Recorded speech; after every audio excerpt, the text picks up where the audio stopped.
జిల్లా రైల్వే కోడూరు మండలం పరిధిలోని మైసూరు వారిపల్లెలో మంగళవారం గ్రామ సర్పంచ్ కారుమంచి సంయుక్త ఆధ్వర్యంలో సమావేశం ఏర్పాటు చేయటమైంది. ఈ సందర్భంగా ఆమె మాట్లాడుతూ మన మైసూరుపల్లి గ్రామానికి ఉప ముఖ్యమంత్రి పవన్ కళ్యాణ్ 21వ తేదీ రావటం నా అదృష్టంగా భావించుచున్నాను అన్నారు. రాష్ట్ర జనసేన పార్టీ కార్యదర్శి తాతంశెట్టి నాగేంద్ర మాట్లాడుతూ మైసూరుపల్లి గ్రామానికి పవన్ కళ్యాణ్ రావటం కూటమి ప్రభుత్వం పనితనానికి నిదర్శనమన్నారు.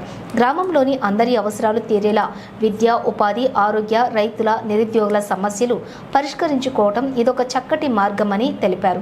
శాసనసభ్యులు అరవ శ్రీధర్ మాట్లాడుతూ మైసూరుపల్లి గ్రామమే కాక రైల్వే కోడూరు నియోజకవర్గంలోని 112 గ్రామ పంచాయతీలను ఇదే విధంగా అభివృద్ధి చేసి తొందరలోనే ప్రతి గ్రామాన్ని సందర్శించి గ్రామాల్లో కావలసిన మౌలిక సదుపాయాలను, మంచినీటి సౌకర్యం, రోడ్లు, వీధి లైట్లు ప్రభుత్వం ద్వారా నిధులు మంజూరు చేయించుకుని అభివృద్ధి చేసి చూపిస్తానన్నారు. జిల్లాలోని ప్రతి శాఖ సమగ్రమైన విధి విధానాలను అమలు చేసేందుకు నివేదికలు సిద్ధం చేయాలని కోరారు. ఈ కార్యక్రమంలో జిల్లాలోని అన్ని శాఖల అధికారులు పాల్గొన్నారు. ముక్కసాయి, వికాస్ రెడ్డి, గుండయ్య నాయుడు, పిసిఎన్ బ్రదర్స్, వరికోటి నాగరాజు, అరవింద్, శంకర, నవీన్, పొలసాని, కిరణ్ కుమార్ మరియు ఎన్డీఏ కూటమి ముఖ్య నాయకులు, గ్రామ కార్యకర్తలు, అభిమానులు, గ్రామ ప్రజలు పెద్ద ఎత్తున పాల్గొన్నారు. అందరికీ నా హృదయపూర్వక ధన్యవాదాలు తెలుపుకుంటూ నేను డిస్ట్రిక్ట్ ఆఫీసర్స్ అండ్ మండల ఆఫీసర్గా ఒకటే రిక్వెస్ట్ చేస్తున్నాను. మన మైసూరు పంచాయతీ స్టేట్లో మీ డెవలప్ చేయడానికి మీరే ఎంతైతే మీరు కృషి చేస్తారో అదేవిధంగా కాన్స్టిట్యూషన్లో 112 పంచాయతీలు ఉన్నాయి.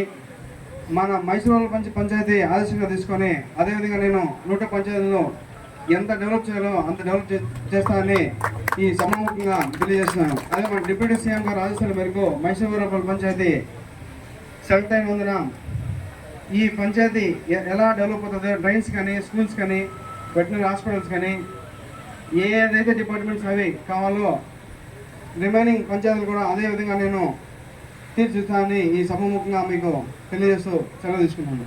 Thank you. ఏం చేయొచ్చు, మీరు హాస్పిటాలిటీ ఏం చేయొచ్చు, విద్యా వ్యవస్థలో మార్పు ఏం చేయొచ్చు, మౌలిక సదుపాయాలు, రోడ్లు, త్రాగునీరు, సాగునీరు, మరి ఒక్కసారి ఈ అందరు అధికారులు ఉన్నారు కాబట్టి సంవత్సరానికి చదువుతాను వస్తాడు, ఆర్డినల్ ఏవో గారు వస్తారు, డిఓ గారు వస్తారు, చూస్తారు, మేము వద్దండి రాసేస్తామండి. ఓకే సార్, లేదు సార్, ఈసారి తప్పకుండా డిహెచ్ఓ గారిని మన కోడూరుకి అయితే తీసుకొని వచ్చి తప్పకుండా వాటికి ప్రోత్సాహకాలు అందించడానికి ట్రై చేస్తాం సార్. పంచాయతీరాజ్ వ్యవస్థను తీసుకోవడం జరిగింది. పంచాయతీరాజ్ వ్యవస్థలో ఒక సమూలమైనటువంటి మార్పులకు శ్రీకారం చుట్టాలి అనేటటువంటి ఉద్దేశంతో కేరళ రాష్ట్రంలో ఉన్నటువంటి ఒక యువ ఐఏఎస్ అధికారి కృష్ణతేజ గారిని మన రాష్ట్రానికి పిలిపించడం జరిగింది. ఆయన ఇప్పుడు ఈ పంచాయతీరాజ్ అండ్ రూరల్ డెవలప్మెంట్ కి డైరెక్టర్ గాను, కమిషనర్ గాను వ్యవహరిస్తున్నారు. కాబట్టి ఆయన ఆధ్వర్యంలో అన్ని పంచాయతీలను కూడా బలోపేతం చేసేటటువంటి దిశగా కొన్ని మార్పులకు శ్రీకారం చుడుతున్నారు అనమాట. ఇంకా ఈ రోజు ఈ కార్యక్రమానికి మూలం ఎక్కడ అంటే మన సర్పంచ్ గారు ఎప్పుడూ ఒక 6 months బ్యాక్ మన డిప్యూటీ సీఎం గారు ఇంటరాక్ట్ అయినటువంటి సర్పంచుల యొక్క సమావేశంలో చాలా ఆకట్టుకునేటటువంటి విధంగా సర్పంచుల యొక్క సమస్యలను డిప్యూటీ సీఎం గారి దృష్టికి తీసుకెళ్లడంతో సారు ఆ రోజు నోట్ చేసుకొని ఈ రోజు అడిగారు. అంటే ఒక లేడీ సర్పంచ్ అంటే అన్నమయ్య జిల్లాకు సంబంధించినటువంటి వాళ్ళు, వాళ్ళ హస్బెండ్ మిలిటరీలో పనిచేసేటటువంటి వాళ్ళు, ఆ సర్పంచ్ ఎక్కడ ఉన్నారు అని అడ్రస్ అడిగి ఇక్కడ ఆయనే వస్తారని ప్లాన్ చేసుకున్నారంటే జనరల్ గా వీళ్ళు వెళ్ళి అడుగుతారు, మా గ్రామానికి రండి అని అడుగుతారు. అట్లా కాకుండా డిప్యూటీ సీఎం గారు ఆయనే ఐడెంటిఫై చేసి ఆయన నోట్ చేసుకొని ఈ గ్రామ పంచాయతీ పేరు కూడా తెలియదు సార్కి, కాబట్టి మా నుండి ఇన్ఫర్మేషన్ తీసుకొని ఇక్కడ గ్రామ సభకు అటెండ్ అవుతానని చెప్పి అష్యూరెన్స్ ఇచ్చారు. కాబట్టి ఇంతవరకు ఆ గ్రామ సభ డేట్స్ మనకు కమ్యూనికేట్ అవ్వకనే సారు డిసైడ్ చేశారు గ్రామ పంచాయతీకి రావాలని చెప్పి. కాబట్టి అటువంటి అదృష్టాన్ని ఈ మైసూరు వారిపల్లి గ్రామ పంచాయతీ నోచుకుంది. కాబట్టి మనమంతా కూడా దీన్ని సద్వినియోగం చేసుకోవాలి. తర్వాత ఇకపోతే ఈ ప్రోగ్రామ్ ఫిక్స్ అయింది. తర్వాత కలెక్టర్ గారు అందరూ జిల్లా అధికారులకు నిన్న మీటింగ్ కండక్ట్ చేసి అందరూ కూడా రేపు ఆ గ్రామ పంచాయతీకి వెళ్ళి మీ యాక్షన్ ప్లాన్స్ నాకు ఇవ్వాలి అని చెప్పడం జరిగింది. యాక్చువల్గా కలెక్టర్ గారు కూడా రావాల్సింది, కాకపోతే కొన్ని అనివార్య కారణాల వల్ల సారు రాలేకపోయినారు, బట్ విజిట్ చేస్తారు. కాకపోతే ఈ రోజు మేము జిల్లా అధికారులము ఇక్కడ ఈ మీటింగ్. ఇకపోతే మనకు కలెక్టర్ గారు ఈ గ్రామాన్ని మోడల్ విలేజ్ గా తయారు చేయమని చెప్పారు. సో కోడూరు నియోజకవర్గంలో మేము విజువలీ క్లీన్డ్ విలేజెస్ తయారు చేయాలనుకున్నాం. అట్లీస్ట్ ఒక మండలానికి ఒక గ్రామ పంచాయతీని తయారు చేస్తే ఆ గ్రామ పంచాయతీని చూసి మిగిలిన గ్రామ పంచాయతీలు కూడా మోటివేట్ అయ్యి చేస్తారు అనుకున్నటువంటి సందర్భంలో మన ముక్కావారిపల్లి ఫస్ట్ పాప మా షెడ్ అసలు ఫంక్షనింగ్లో లేదు. అప్పటికప్పుడు సాయి వికాస్ రెడ్డి గారే మా డిఎల్పిఓ గారిని పిలిచి మేము చేస్తామని ఆ షెడ్ని కన్స్ట్రక్ట్ చేసి ఫొటోస్ పెట్టారు. కాబట్టి ఈ విధంగా అభివృద్ధి చేయడానికి ముందుకు వచ్చినటువంటి ప్రతినిధులు ఉన్నంత వరకు అధికారుల పని చాలా ఈజీ అవుతుంది. థ్యాంక్ యూ వెరీ మచ్ మీకు. సో అది మీరు ఏ విధంగా కమిట్మెంట్తో పని చేస్తారు అనే దానికి ఒక నిదర్శనం అనమాట. మిమ్మల్ని మిగిలిన వాళ్ళు ఆదర్శంగా తీసుకుంటారు.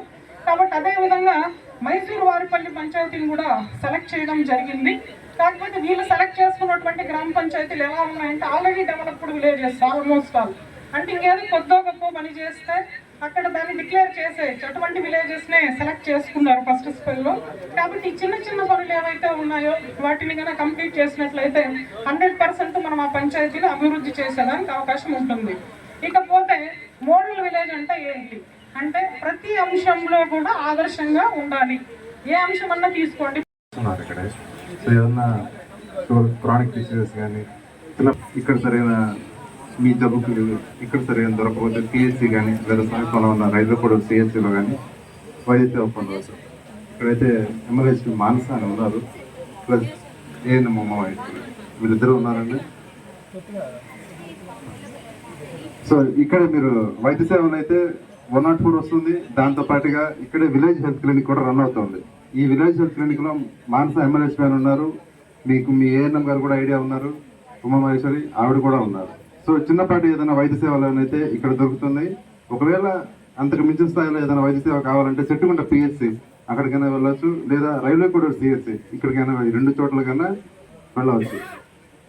సో ఈ గ్రామానికి వచ్చినప్పుడు మొత్తం 307 జాబ్ కార్డులు ఇవ్వడం జరిగింది ఈ గ్రామంలో.